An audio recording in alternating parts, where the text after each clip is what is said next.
갭 투자가 급증한다. 싸게 사서 전세 놓자고 한다. 여러분, 이게 지금 시장입니다. 제가 여러분들에게 부동산 시장에 대해서는 임장을 해 보셔야 된다. 현장 답사를 하셔야 된다는 이야기를 아마 엄청나게 빨리 했을 겁니다. 어느 유튜브들이 말하지 않을 때 저는 이미 임장을 해야 된다고 말씀을 드렸어요. 그런데 그 이후로 집값이 많게는 40%, 뭐 적게 떨어져도 20% 가까이는 많이 떨어졌잖아요. 그죠? 이게 시장의 분위기거든요. 제가 임장을 해야 된다는 이야기는 현재 시장의 가격에 내가 익숙해야 된다는 이야기입니다. 그래야지 제가 살 수가 있거든요. 이게 가격이 비싼지 싼지도 모르고 덥석 지르지는 못하잖아요. 저만 하더라도 저는 문정동 법조타운을 지금 거의 시간만 있으면 돌아다니고 있습니다. 시간만 있으면. 가격이 어떻게 돌아가고 있는지, 떨어지는지, 올라가는지 계속 돌아다니고 있어요.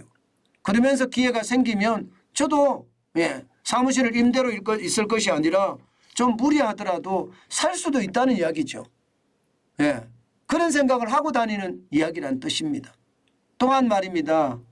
싸게 사서 전세 놓자 이런 기사가 뜬다는 자체가요.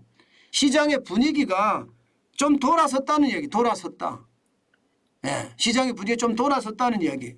물론 지표들은 아직까지 다 떨어진다. 여기에 방점이 있습니다. 4대 지수, 5대 지수, 6대 지수라는 게 전부 다 떨어진다예요. 금리도 높죠. 미분양도 많아지죠. 주택 구입 부담 지수도 늘어나죠. 전세가는 떨어지죠. 전체가 다 아직까지는 떨어진다의 방점이 있어요. 그렇지만 이미 시장에서는요. 떨어진다의 방점이 있는데도 불구하고 이게 갭 투자가 늘어난다는 것, 이것은 시장의 변화 조짐이 있다고 제가 작은 단서만 생기면 여러분에게 말씀을 드린다고 했잖아요. 그 차원입니다. 여러분 보세요. 세종에 있는 센트럴빌입니다. 세종 센트럴빌. 정확히 말입니다. 이 세종 센트럴빌은요. 가제 4단지에 있는 거예요. 가제 4단지. 전용이 84제곱미터고요. 매매값과 전세값의 차이가 6,300만 원밖에 안 납니다. 그러니까 4억 1,300만 원의 매매 계약서를 체결을 했는데 열흘 뒤입니다. 3,500만 원의 전세 계약이 이루어졌습니다. 그러면 6,300만 원 가지고 세종의 84제곱미터 아파트를 산 거예요. 이게 뭐 제가 만들어낸 이야기가 아닙니다. 실제 국토부 실거래가 공개 시스템에 나와 있는 이야기입니다. 가제 4단지 세종 센트럴빌 84제곱미터 매매 계약일 1월 14일입니다. 4억 1,300만 원. 전세 계약일 1월 25일입니다. 3억 5천만 원, 6,300만 원의 거래가 됐습니다. 그런데 이게 여러분 놀라운 것은 지금 세종만 이런 게 아니에요. 세종만. 서울 노원구입니다. 노도강의 노원구입니다. 한진 하나 그랑빌 84제곱미터입니다. 이게 매매 계약일은 1월 7일이에요. 6억 8천만 원에 계약을 했고요. 전세 계약은 1월 10일입니다. 3일 만에 계약이 이루어졌어요. 4억 6천만 원에. 2억 2천만 원 가지고 6억 8천만 원짜리 집을 산 거예요. 강동구에도 있었습니다. 강동구에 롯데 캐슬입니다. 59제곱미터예요. 1월 21일에 9억 5천만 원의 계약이 일어났고요. 실제 전세는 5억 5천만 원에 1월 27일 일주일 후에 계약이 됐습니다.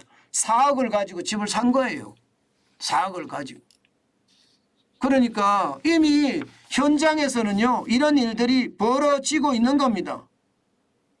어디 그뿐입니까? 제가 있는 곳 여기 송파입니다. 송파는요. 힐리오시티가 있습니다. 헬리오시티. 헬리오시티 39제곱미터가 8억 8천만 원에 거래가 됐습니다. 그리고 다음 달에 4억 5천만 원의 전세 계약이 체결이 됐습니다. 전세 계약이. 그러니까 작년 말에 계약하고 나서 1월에 4억 5천만 원의 계약이 체결이 됐다는 거예요. 그러면 4억 3천만 원에 샀다는 이야기가 되는 건가요? 4억 3천만 원에. 그러니까 여러분 시장은요 이미 변하고 있다는 것, 이거 물론 데드캣 바운스라고도 이야기합니다. 더 떨어질 거라고도 이야기합니다. 금리 앞에 장사 없다는 이야기도 합니다. 그렇지만 시장이 이렇게 변해간다는 것은 현실입니다. 제가 여러분들에게 계속 말씀드리는 거 있잖아요. 시장을 이기려고 하지 마라. 시장에 순응해야 된다. 그 말씀 계속 드리죠. 주식시장도 마찬가지고 부동산 시장도 마찬가지입니다. 예, 시장을 애써 내 마음대로 재단해서는 절대 안 된다는 이야기. 절대 세상은요 내 마음대로 재단해서 될 일도 아니고요. 그렇기 때문에 여러분 세상은 시장은요 아주 정확하고 냉철한 눈으로 봐야 되고요. 그러려고 하면 시장을 계속 돌아다녀야 된다. 예, 임장, 현장 답사를 해야 된다. 그 말씀 다시 한번 드립니다. 시장에 변화가 있기 때문에 지금 사라 안 사라 그런 뜻이 아니에요. 사고 안 사고는 여러분의 마음입니다. 왜냐하면 내가 가고 싶은 곳이다. 그런 곳에는요 좀 비싸게 살 수도 있는 거거든요. 예, 그거는요 여러분 위기 때가 아니면 내가 가고 싶은 곳에 집은 나오지 않습니다. 위기 때만 나오는 거예요. 그렇기 때문에 조금 비싸도 뭐 살 수 있는 거죠. 뭐 결국은 또 올라갈 때 그만큼 더 올라가니까 상관없다고 생각을 하는 겁니다.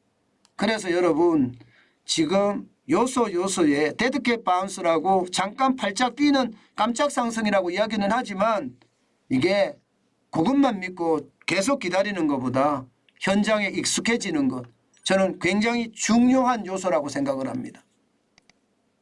그만큼 말입니다. 시장의 변화는 내 몸으로 느껴야 돼요. 반드시 내 몸으로 느껴야 돼요. 그렇지 않고 말입니다. 그냥 시장이 그래. 정환진이 말만 듣는 것도 중요하지 않습니다. 물론 들으면 좋겠지만 안 듣는 것보다. 그렇지만 정환진이 말을 현실에 가서 확인까지 해보는 그런 나만의 어떤 체험 그런 게 필요하다는 뜻입니다.